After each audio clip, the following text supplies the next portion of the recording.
officially live on the B2B Community Builder Show. Today, we are doing something a little different than we normally do, but this has become a tradition here, right? We like to preach this internet talk show motion as a way to build community. And as you can tell, people are already showing up in the chat. They're friends already because they come to this thing often. But we also use this as a way to follow up with folks from a conference that we go to give them the opportunity to be on the show, to give the speaking point of the thing that they learned. And that way we can all grow together. When we do these shows, I welcome you checking in the chat. I welcome you contributing. But what I want you to do is, if you were at the Badass Business Summit and you want to share what you learned, use the hand raise function. Roanne's going to put you into the queue for coming on and giving me, you're going to have 3 minutes to talk about like your biggest takeaways and what you learned, and give this in. You saw the description of the show. It is 10 pieces of advice for small business owners. So if you were at the Badass Business Summit, you're a small business owner, I want to know what your takeaway was and how you would give that piece of advice to a friend. We're going to post-produce this for you so that you have a speaking point for LinkedIn, and we got you all settled up in here. So that being said, I like to start with my first couple takeaways, but before that, we like to do the roll call. We got Lee Bishop in the house. He is the troublemaker of this community. I don't know if you get a chance to chat with him. He might be flying into your DMs. Don Bates, who's the MVP of this community, Oxford PhD candidate, as I like to say, and a badass author. Denise Murtha Buchmann. Good to have you, Denise, from Houston. We met briefly at the Badass Business Summit. Happy that you made it. Garth Beverly, who is on the stateside in Annapolis this week, drone expert extraordinaire, my buddy from college, my British friend, Jen Filzen, who's the fairy godmother of the Not Your Average Investor Show community in Monterey, one of the most beautiful places in the world. Good to have you back. We got Kelly Schermerhorn, past star of the show, relationship marketer extraordinaire. Kelly, it is amazing to have you back in the house. And I'm seeing Cheryl, I'm seeing Brian, I'm seeing Dennis, I'm seeing Gabe is back. Feel free to check in the chat and feel free to raise your hand, right, Cheryl? Michelle. Oh, Michelle, good to have you here too, right? So this is something that you're going to be learning how to do. And Tracy. So I see some names from the Badass Business Summit. If you want to start raising your hands with what you want to share, I'm going to start off by sharing the things that miss you already too, Cheryl. Real quick, since we got a bunch of newbies in the house, what you are chatting in the Zoom chat normally is defaulted to just hosts and panelists. So only Roanne and I see it. But if you were able to change it to everyone, everybody sees it, right? So now you can chat with everybody else. But I want you raising your hands so that you can share your takeaway. I'll go first. When I review these events, right? This was the Badass Business Summit by Donnie Boveen. I just figured out how to say his name 2 years later after speaking at both of his conferences. No big deal. But Donnie Boveen, God damn it, I'm already messing it up. Anyways, Donnie's conference. He's got a series of networking groups throughout the country, and they meet together once a year at this Badass Business Summit. Most folks are part of these networking groups and know a lot of each other. A lot of new folks in the house, though. Very, very open group, a strongly bonded community that I highly, highly connect with, really, really like. This is my second time going. I'm going to talk about a couple of things from the event itself. I go to a lot of conferences, so I like to talk about what worked. One of the things that I really noticed from the Badass Business Summit that I really like, I've only seen at one other conference, is this idea that speakers and attendees are very purposefully mixed. A lot of other conferences, speakers are kind of like in one world, attendees are kind of in another world. This idea that speakers are required to be there as long as possible, they're heavily encouraged behind the scenes to be mixing with everybody and be part of the group, I believe breeds community. I believe it is a really, really nice way to show that the stage is not unattainable. Donnie is doing the thing that we really, really believe in, which is sharing the stage. So I love that strategy. Beyond that, the idea that he gives the stage to folks is another great tactical use, right? Like there was multiple things, right? Number one, he brands it as a place where people can get their first shot at speaking, right? That's super, super valuable if you can get on a stage and have that credibility. And then he creates other ways of making that real, right? If you didn't get selected in the process, We created this thing called the VIP Frame It, Name It, Claim It session. I'm going to go into that during relationship-driven growth strategy session hours if people want to learn more about that. But what we created was this way for VIPs to submit a 6-minute speaking point.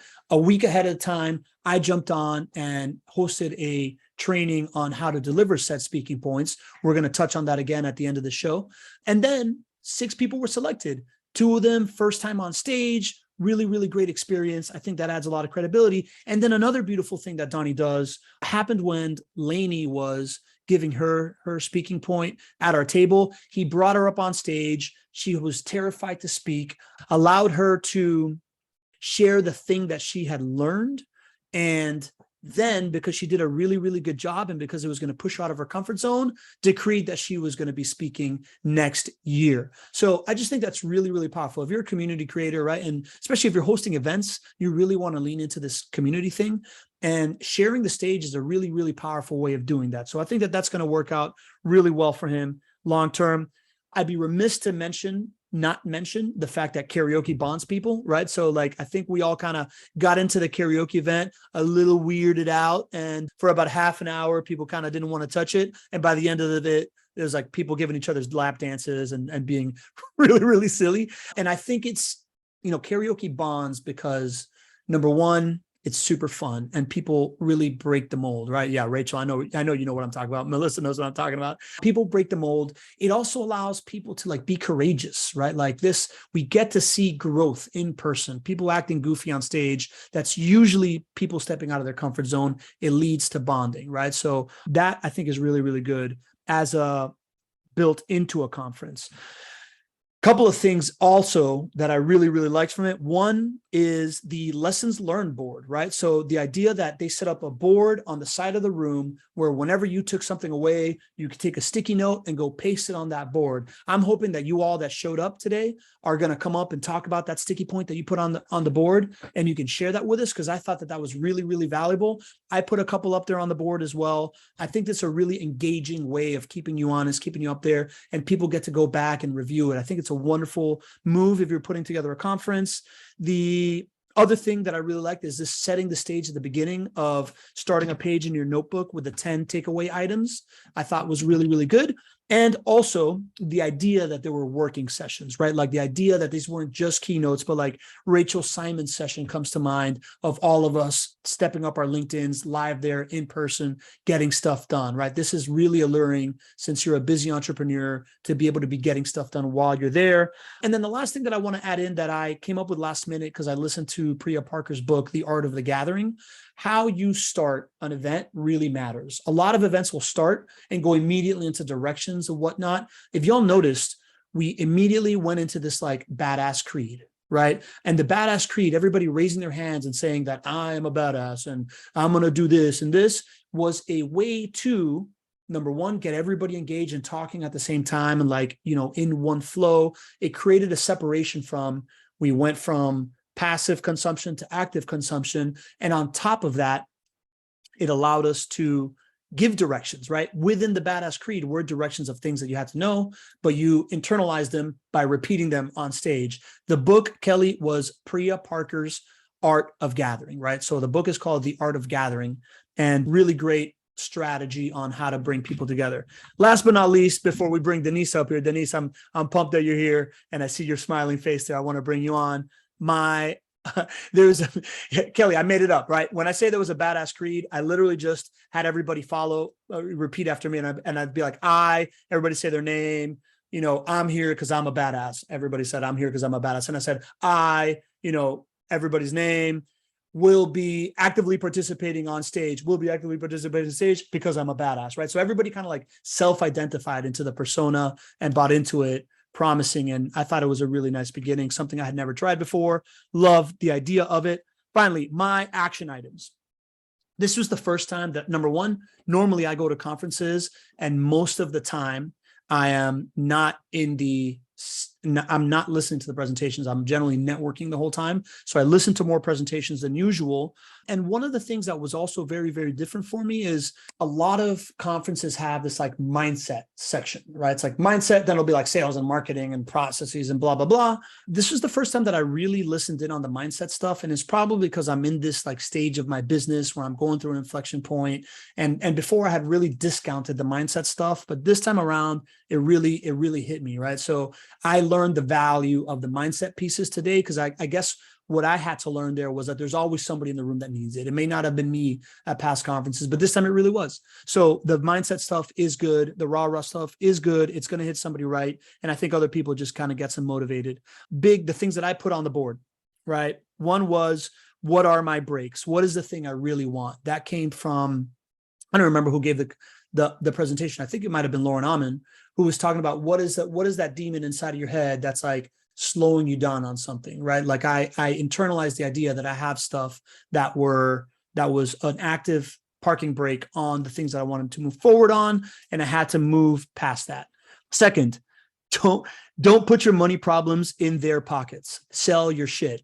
Right? That one really hit home, right? I know that I sell a really expensive package, and it's easy to tell yourself that, well, I wouldn't be able to afford this in my business, but somebody can. And at the end of the day, they can, right? Like we do this relationship flywheel methodology for 5 businesses full time. They pay us as much as $12,000 a month. That's because it's in their budget. It's part of the business. It's ready to go. It's good for them, right? So when in sales, taking away that idea that this isn't for me because I can't afford this, but this business can, I think was really, really important.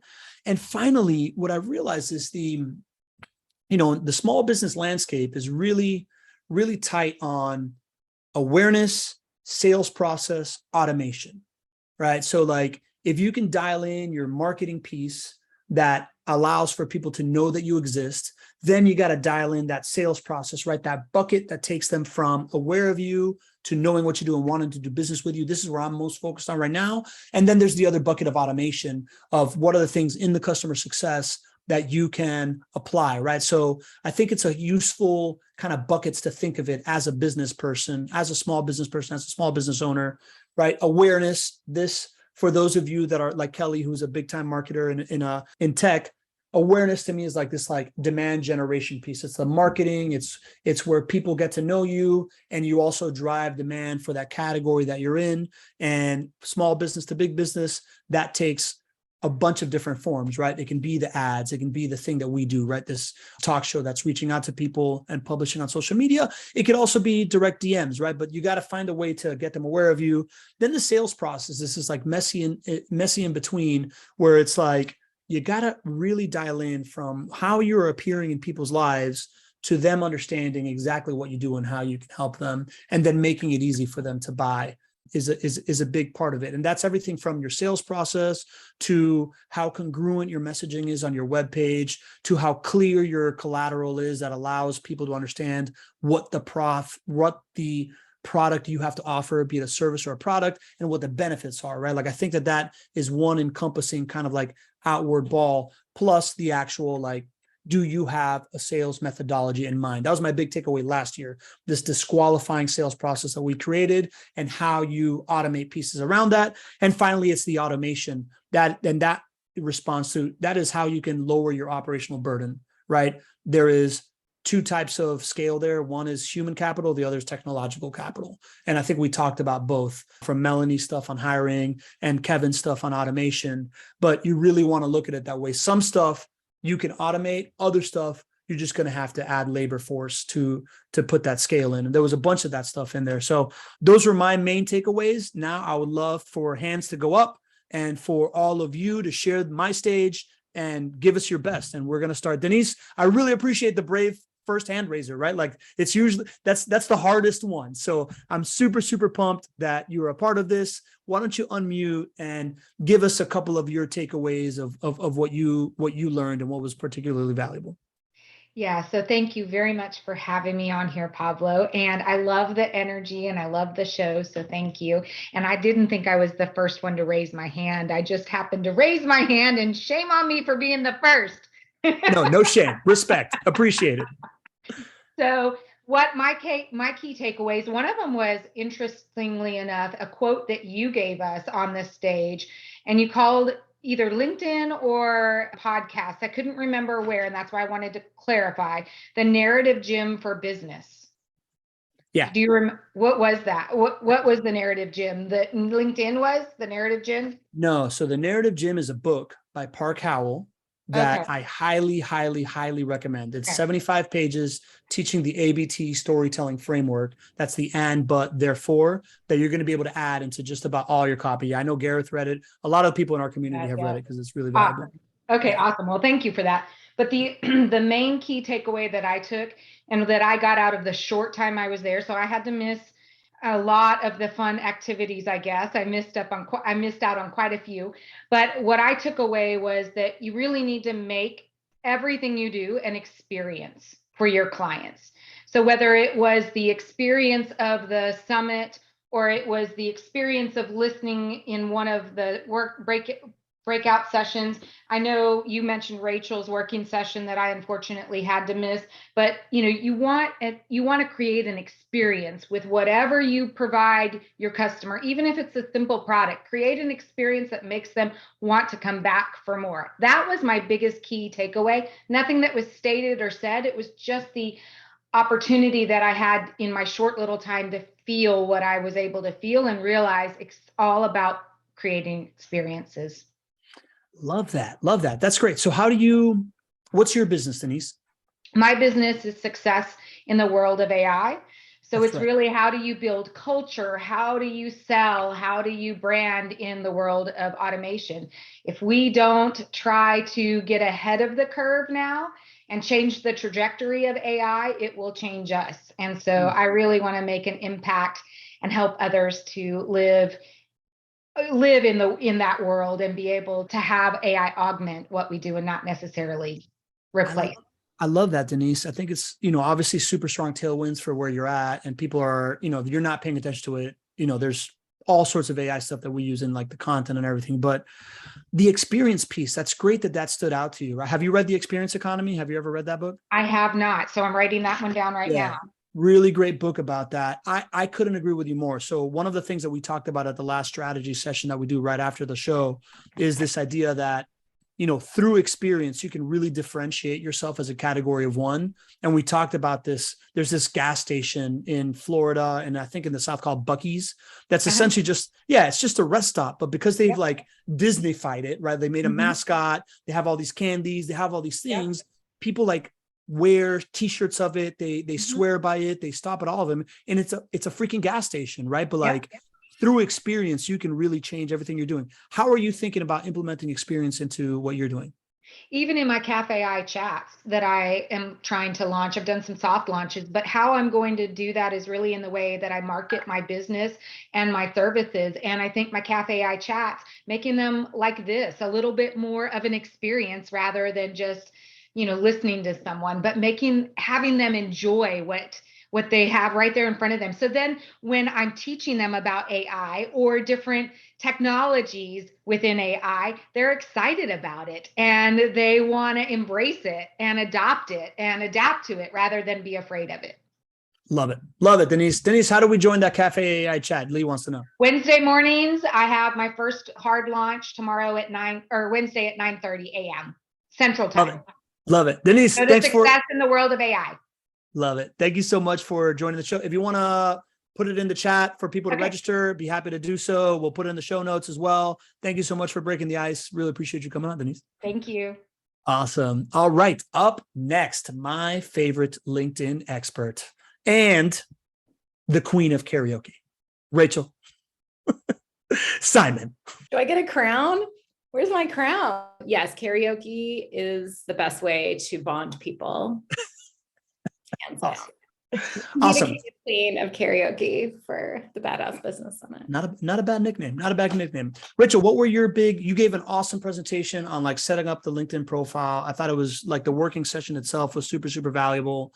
I love that you can now take that, right? Like you were normally working one-on-one with people. Now you have an offer that you can like fill a room and sell a workshop. And I think it worked really, really well. So super proud for you there. Any other big takeaways that you wrote on the board or things that you want to give as advice? Yeah. And thank you very much. I appreciate that feedback. Yeah. So in your session, you kicked it off with this kind of comparison of audience and community. And what's funny is I had actually written a post about that quite a while ago on LinkedIn, because somebody else, I was in a Zoom somewhere and they made the comment that an audience is passive and a community is active.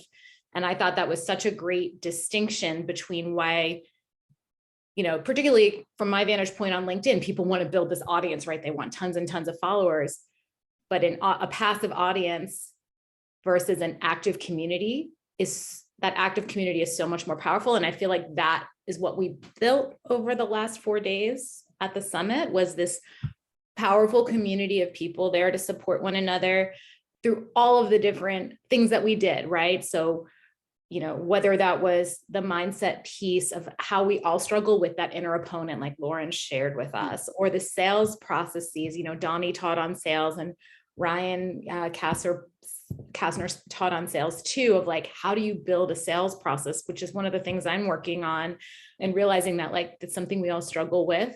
A lot of us do. We need to figure it out, but we can lean on one another to kind of ask questions and try to help build that sales process out. And then again, like we on Friday night, kind of coming together in this ridiculous community of karaoke nerds, and no judgment zone, being surprised by people who you would never think would just ham it up the way they did. People who were nervous, having their friends come up on stage with them to support them and give them confidence to take the stage. So I just think that build like that audience versus community, like you could have had 500 people there, a bigger audience, but I don't think it would have been as powerful as a community. I love that. Thanks, Rachel. Yeah, I that was something I wanted to mention too. I love this like size of 100 to 200 person conference, because it really does feel like a community. As you were going through this audience versus community stuff, right? Like you are a LinkedIn expert that is widely known as a audience platform. What are kind of your next takeaways for people that are building their LinkedIn, want to go, more community than audience? Do you have any kind of either things that you plan to implement or things that you've seen work well? I mean, honestly, that's the way I teach it anyway, is that I really feel like quality is so much more important than quantity. And you can see this, there's people that have 100,000 connections or followers, and they get no engagement on their content, versus people can have a tight knit community and get a ton of engagement because they've built those connections and real relationships with people. So it's sort of that connect versus collecting. Everyone has their own strategy and reason for doing what they do on LinkedIn, but I personally feel like you can accomplish a lot when you go deep versus go wide, depending on what you're looking to achieve. I got to Texas on Wednesday and immediately met a friend for lunch who I know through LinkedIn, because we've built a relationship over the years through the platform. So I'm all about community. Love that, Rachel. Thank you for coming on. I want to emphasize what you just said. We just went through a period of like 2 years where we all were like, oh, we can make friends online, right? Like, and that happened. Let's not forget that the game is the actual friendship, and all the folks that you've been making friends with online, make sure that when you are in their city, connect with them, right? Like I was just in Santa Cruz because I had a conference in Redwood City, and because I have a podcast, because I'm very active on LinkedIn, I was able to reach out to folks that were already in my network that I've connected with over the pandemic.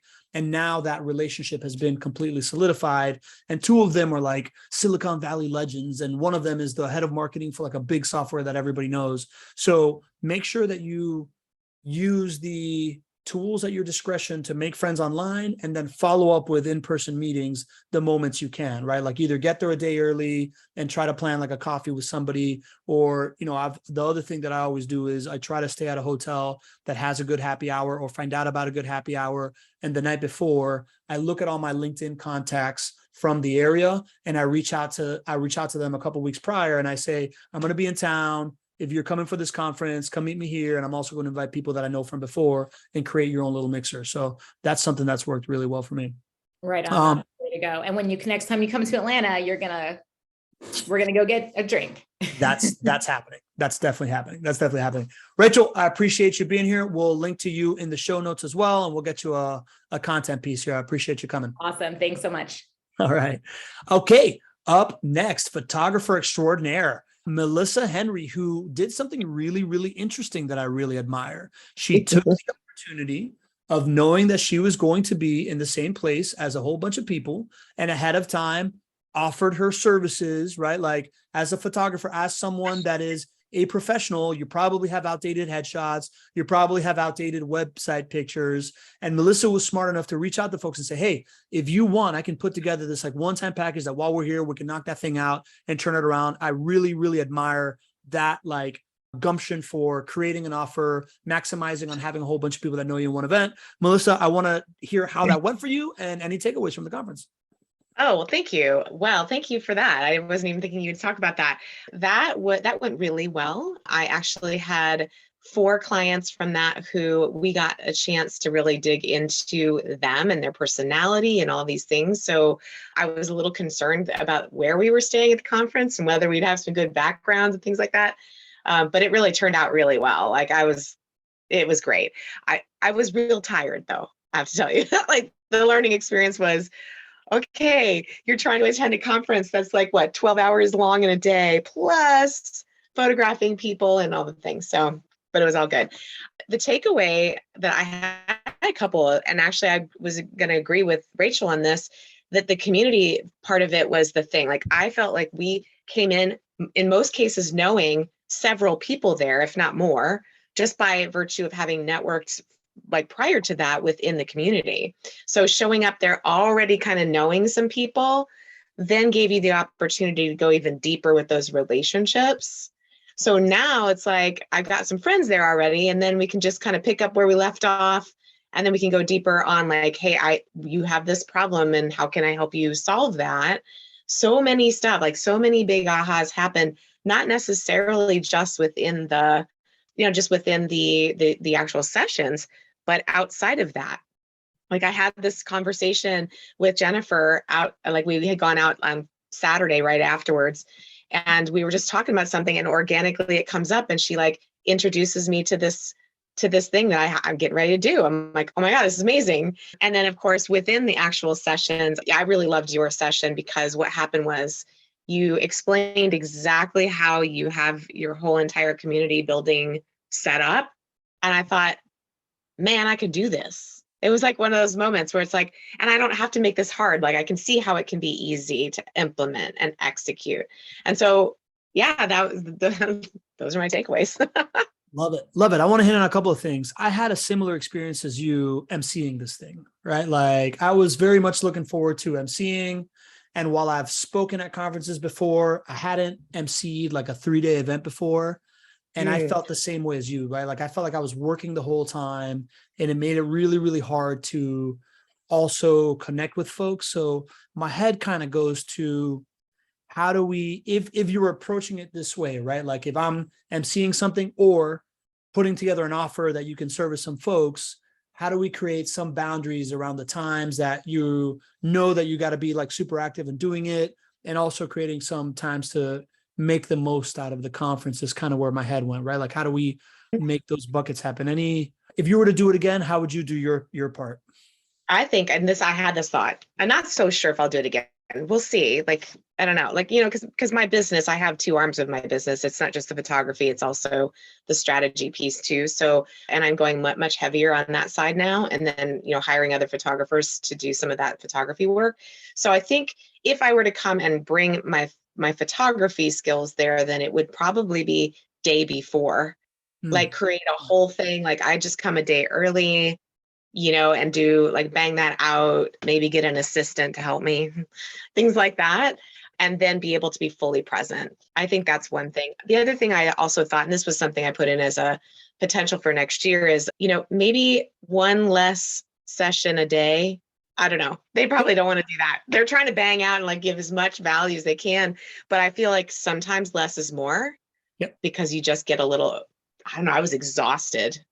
I was thoroughly exhausted. And also I was super cold. So turn up the dang temperature in those rooms, for goodness sakes. There's that. Yeah. That was cool. All right, cool. Yeah, I appreciate that. I like the idea of, if you're going to have an offer, try to deliver it the day before. I don't know that And that helps you. yeah, one that helps you. Well, no, it doesn't Help really you. help me. I No. think the MC thing is a particular thing. I don't know how much it helps everybody Right. else, but I'll take any advice. Okay. The other thing is that idea that it's always cold in a conference. The opportunity there is, right, like you all saw my Kingmaker jacket. Like there is, if you are going to give swag out at a conference, I found that nothing works better than like a piece of branded swag that is one extra layer, right? Like that, like light little jacket or a hoodie or whatever, like a card, whatever you can do. You're going to spend more money than a t-shirt, but if you give it out to like 5 to 10 people and don't break the bank and make something really nice, they're going to wear it the entire conference, because every conference is too cold. So Yeah. And someone just said branding blankets. I'm on it. yeah, Thank you. you got it. I'm on it. Okay. Awesome, Melissa. I appreciate you coming. I wanted to also double click on what Melissa said of how easy it is to build a community and how doable it is, right? The big takeaway that I added to my keynote speech from last year's keynote speech, because I've been doing this relationship flywheel for a while, is this idea that if you can just get to like 10 to 12 people that show up to your show every single week, then you have a community that is absolutely an asset that you can leverage, right? It doesn't mean that you're going to get rich off community, but it starts doing that thing where it gives you extra social validation. It allows extra things to happen, like this motion of getting everybody back together after a conference and lead capture and things of the sort. So we are doing the Relationship Flywheel cohort class that is starting in October.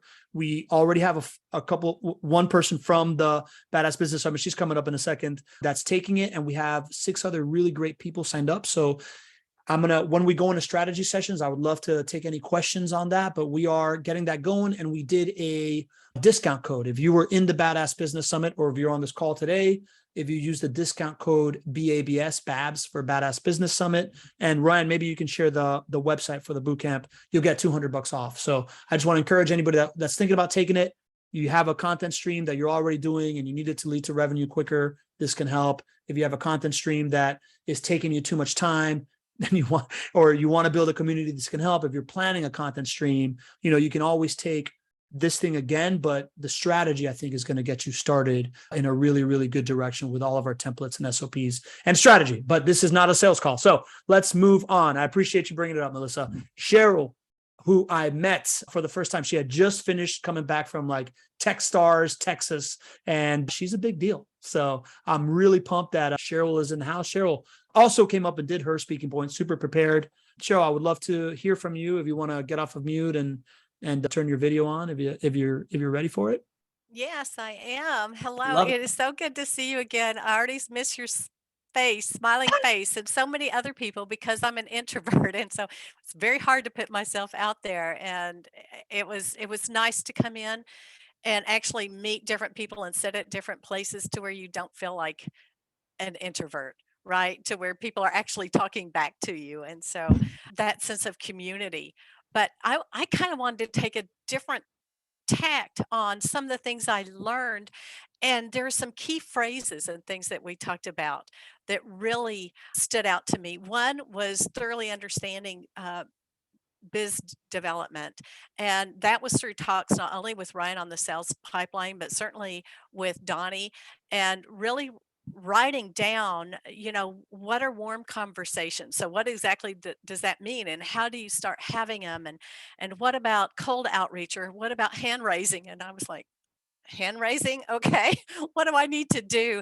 And so finding out about that to start and launch, because no matter how good we are in some areas, we're missing in others. And that was some key things. And so that was very, very critical.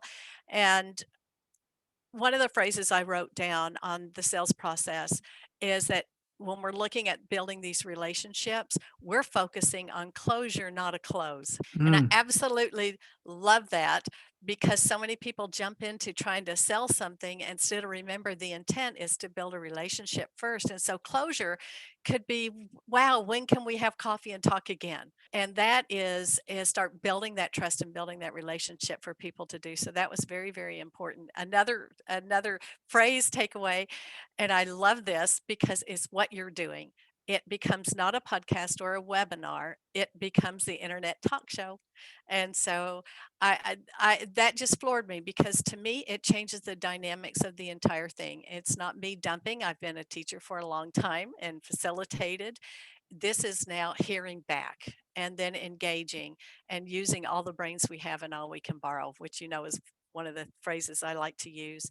The ability to do that and repurpose content. And so I want to do a shout out to Rachel because hers was so inspiring and the different things to look at. And then I looked at all these other components. So all this morning, I had my social media person in here that's helping me, and we sat down and I'm like, okay, we're changing this and we need to come up with this message. And I'm looking at this and how does this tie into my website? And are my 3 pillars correct? And so I am taking this week to reground myself and what I'm doing and fine tune that niche a little bit more before I'm starting that 90-day challenge. And so my commitment's to do that on October 1st so that people will start hearing from me with maybe a more tied together type of message. So Love it. Love it, Cheryl. see, just Rachel's a putting in lot. the chat. Yeah. Yeah, Rachel's putting in the chat. It makes her super happy to hear that you're implementing your stuff. I think that's awesome. Rachel, I mean, Cheryl, you're an expert on leadership, right? You advise startups and companies to scale. What do you think is the biggest difference? And you mentioned the business development, right? Like what's the biggest difference in business development for the scale of company that we had there at the Badass Business Summit, right? Like the solopreneur to like under 10 million versus kind of the bigger companies that you work with. What's the biggest difference there? Well, I actually don't see much of a difference. What I see is something that most people struggle with. They go in and start a marketing campaign, but yet when I'm meeting with them, I'm like, so tell me about your customer. And they cannot define the customer.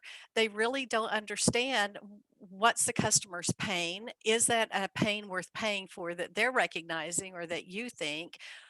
Where are they? How do you come up with them and meet them?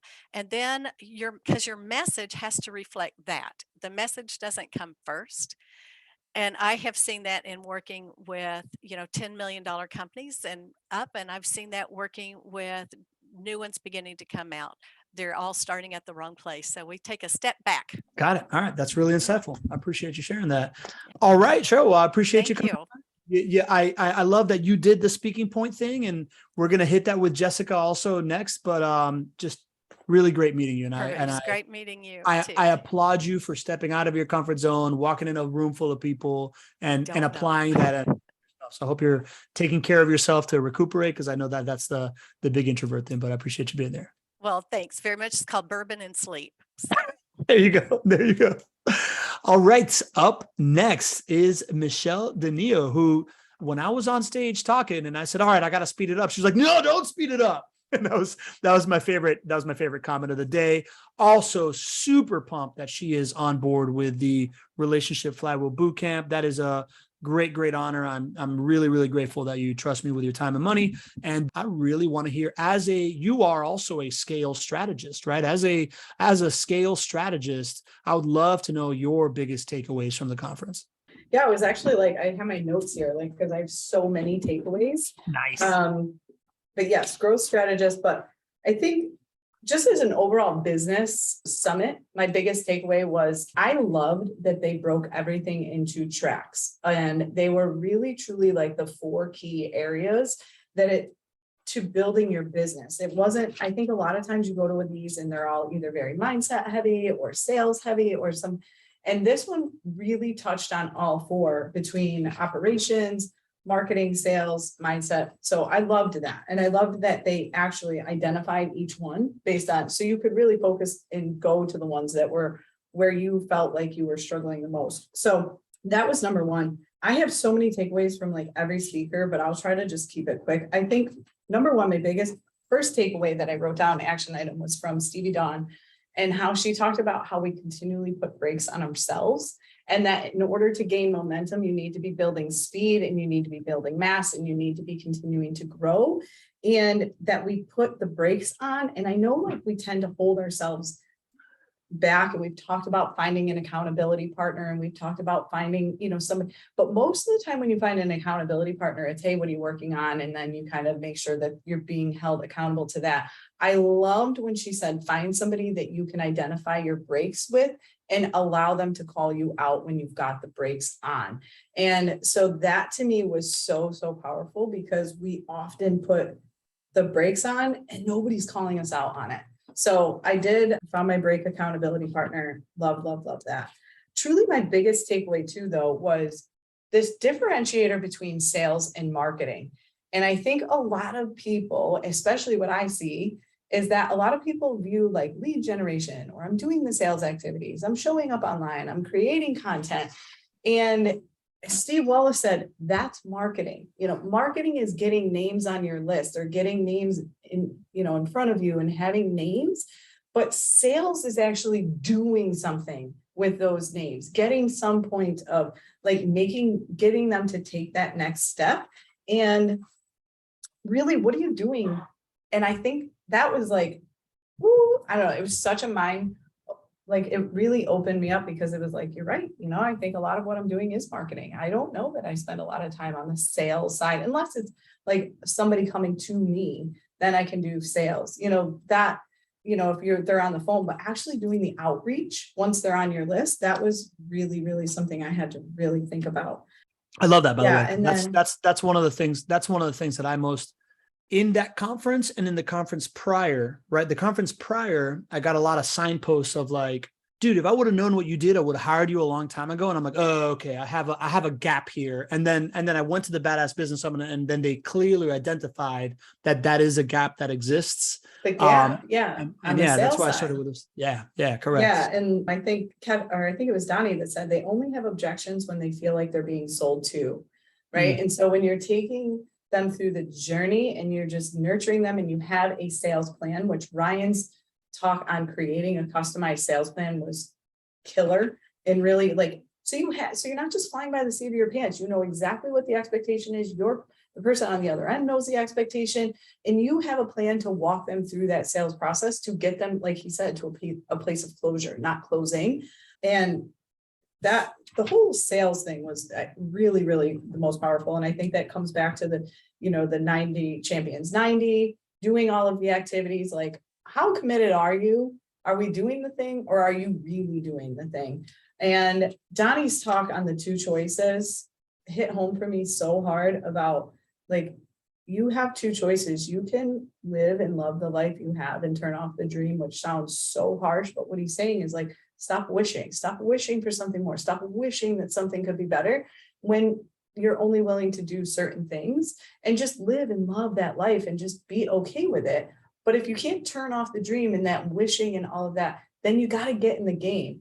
And that is, I cannot wait for him to release the audio on that, because I think everybody needs to listen to that. Because if you can really sit with that and be honest with yourself, that right there will change the trajectory of your growth 100%. Yeah, that is a good one. Gareth is saying it in the chat. That's a good one. Yeah, that one hit me square in the feels, right? Like, yeah, that's what I told, I don't know if you cuss on, but he said, always find the person that you want to look at and be like, F you. Like, that's what that was my moment when I was like, you know what, Donnie, screw you. You're right. You know what? You're right. I am living in number 1, but I really want number 2. And that the choice, and I had to make that choice. And I had to really think about whether or not I was going to commit to Champions 90, because that's a huge commitment. And that really puts you out of your comfort zone. So anyways, I intend to share more of my takeaways like later on my podcast myself, and obviously, of course, I got a million takeaways from yours, but I couldn't write them all down because you talk faster than I do, and I didn't even think it was possible. So well, you're going to get everything. You're going to get everything in the boot camp. So so I cannot wait to be that. in the flywheel. That that to me was mind blowing. That process that you have is absolutely mind blowing, and I cannot wait to learn more about it. Awesome. Appreciate it. You're getting a lot of love for the vibe that you got going on behind you with the ocean vibe and the salt lamp and everything like that. So very, Yes, very we'll pray cool. that the hurricane doesn't take it away because we are right in the direct path. of it, Right, So right. yeah. Michelle, real quick, what made you sign up for the cohort class? Is there anything in particular that you are looking for that you think that it can solve so that we can kind of like set expectations to see that?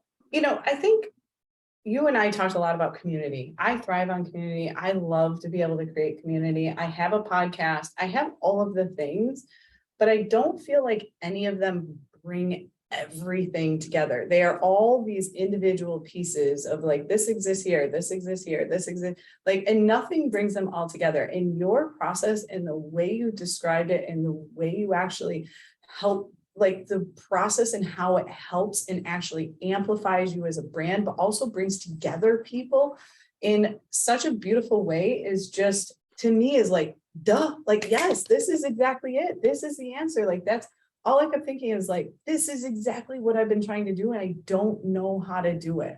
So I'm just enamored by the whole process. Cool. I cannot wait.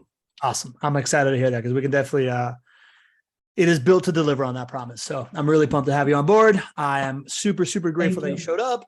We got one more person that has already volunteered. If there's any more folks from the Badass Business Summit that we have time for maybe one more to share, would love to have it. But otherwise, I'm super pumped to bring on Jessica Gruber, which I think was one of the magical moments of the conference when you got up there on that stage and you did your speaking points. So I'd love to kind of know how that went for you and any other takeaways that you got, Jessica. Oh man. So wait, if I might say, Jessica is known for writing super sticky copy for websites. Just for the record. So go ahead, Jessica. Thank you, Pablo. Yeah, I was so super nervous. So a lot of you don't know that I have actually an enunciation problem and I don't even hear it when I do it. So quick story. I was at my sister's wedding rehearsal and I had to say great gong. I said great bong and I just couldn't hear it. So I am super nervous when I get up to speak. And so that was a great experience. It was awesome. When I got on stage, I started talking and I said, okay, you need to take out your notes. And everyone did it. And I was like, holy crap, that was powerful. I mean, even you, Pablo, I saw you and I was like, Pablo's taking notes on what I'm saying. Of course. That was amazing. So it was an amazing experience. I've already found another stage that I am applying to go speak down in Austin. So I'm excited to do that.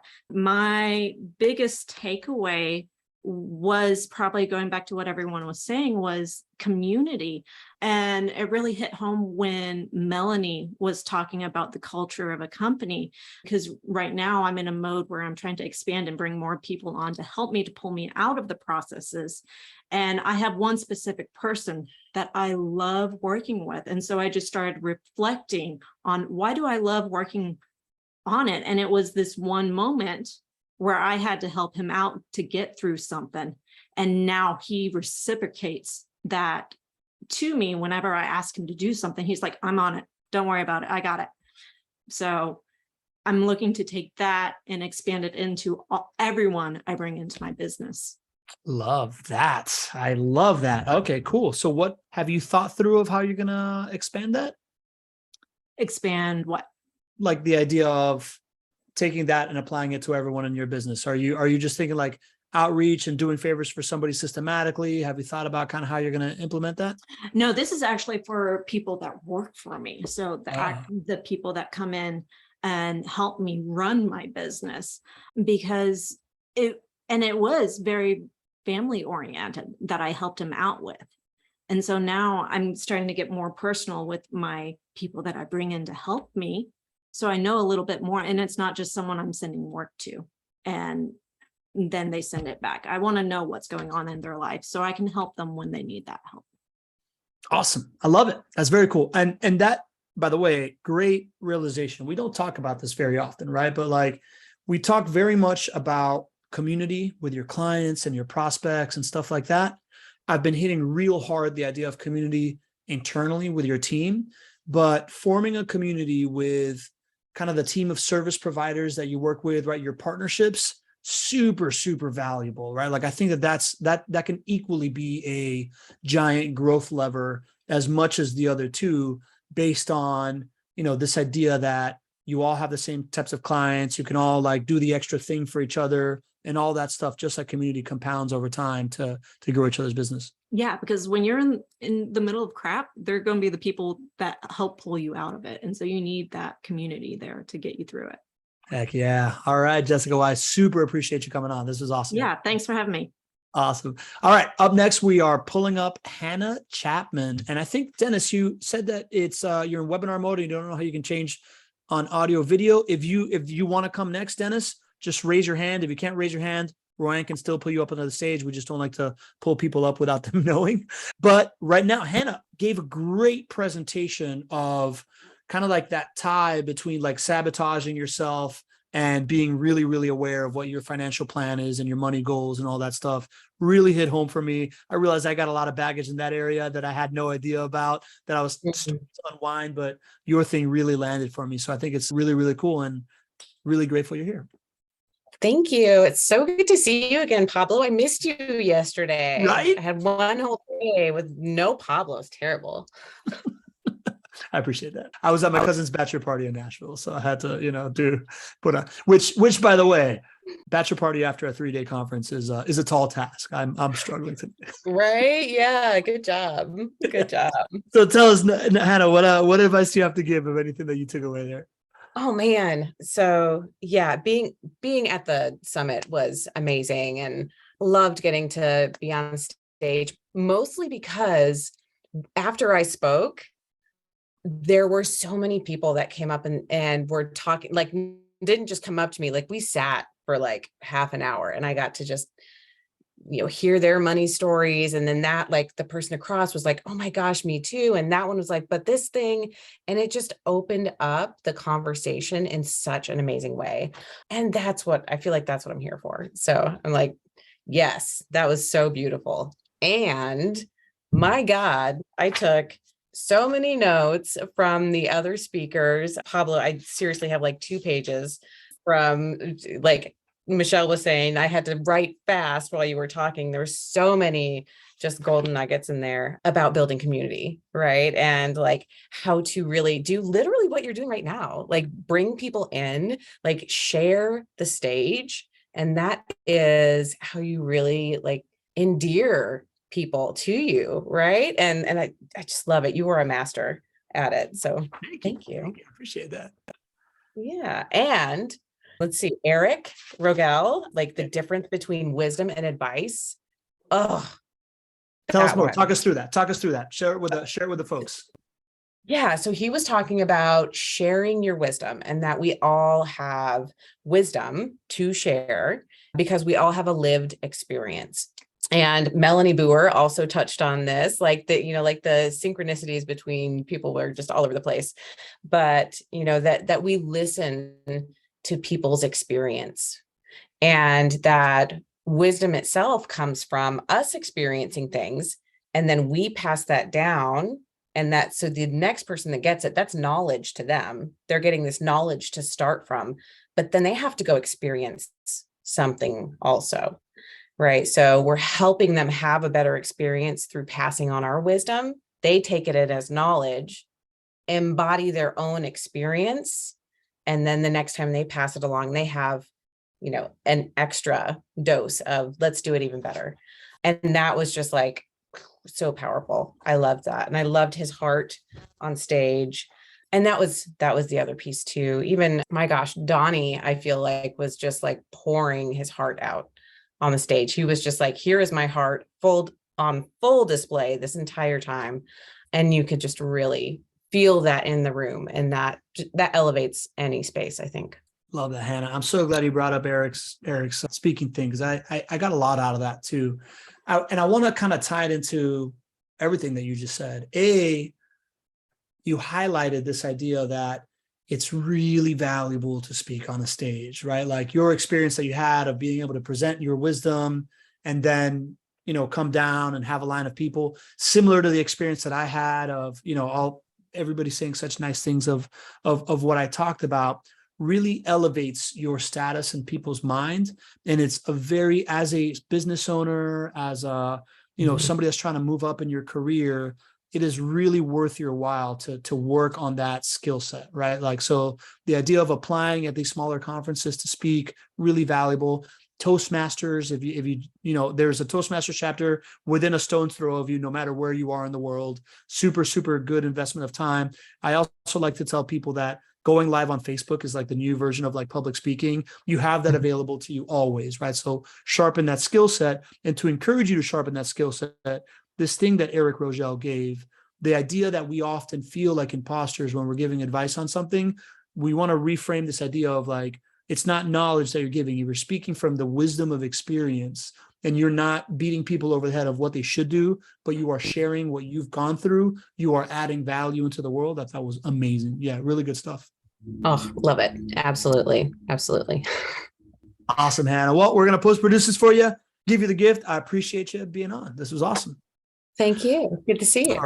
All right. And I don't know if everybody's noticed, but we've had all females on so far, which I think is a really good sign for a room. And I've talked about this very, very often, right? Like this idea that Donnie and Kevin, as like dude-ish as they are, attract a bunch of strong, intelligent, really cool woman around. So the Badass Business Summit is filled with female energy, which I think is a welcome thing in broski conference mode. And I really, really enjoy that. And I say all that to say that we have the first guy that wants to share something with us, which is Dennis Devlin coming on. I got to meet Dennis for a little while. I know that he is a data scientist, right? A data analyst.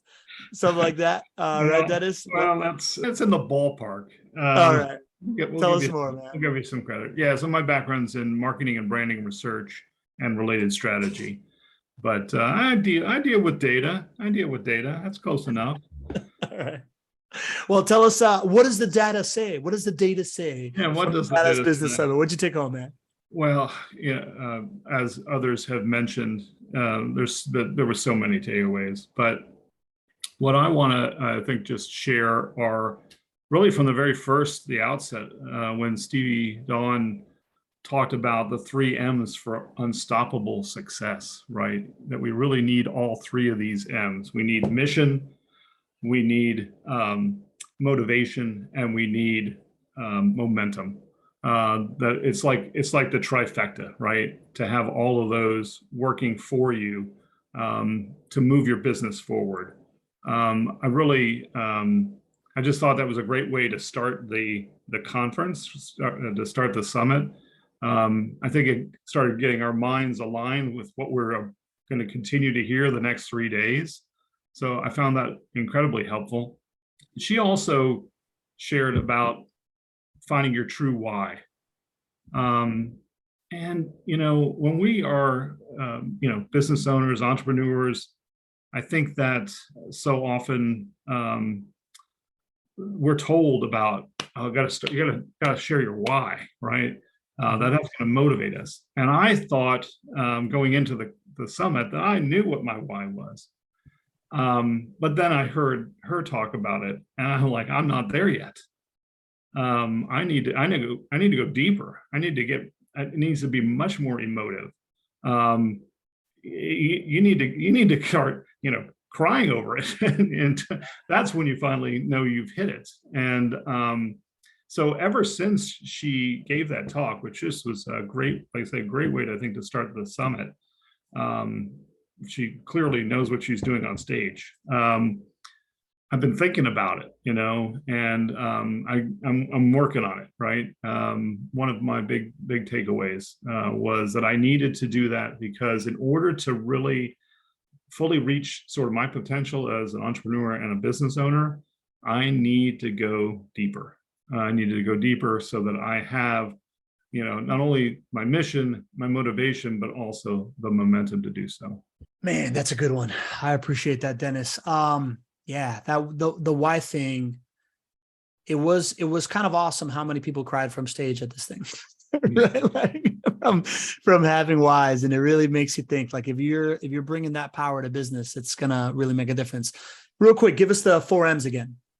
3 M's. 3 M's. Mission, motivation, and momentum. Mission, motivation, momentum. 3 M's. I love it. I love it. I love it. Dennis, I appreciate it, man. Thanks a million for coming.